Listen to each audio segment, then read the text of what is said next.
কথা বলতে পারো না? কথা শুনতে পাও? আসসালামু আলাইকুম, আমি এম এস শামু। 1 মিনিটে মানুষের গল্প তুলে ধরবো আপনাদের মাঝে। আজকে পঞ্চম দিন।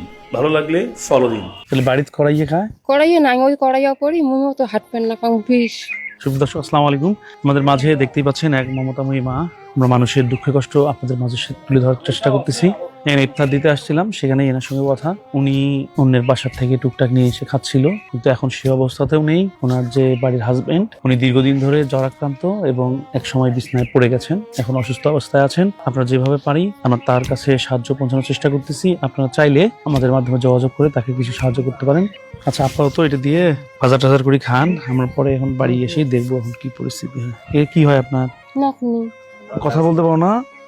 কথা শুনতে পাও? ভাত খাইছো? কি দি? তার নাতনি কথা শুনতে পেলেও বলতে পারেন না একদমই। যদি ভিডিওটি ভালো লাগে অন্তত 2 জনকে শেয়ার করে দিন।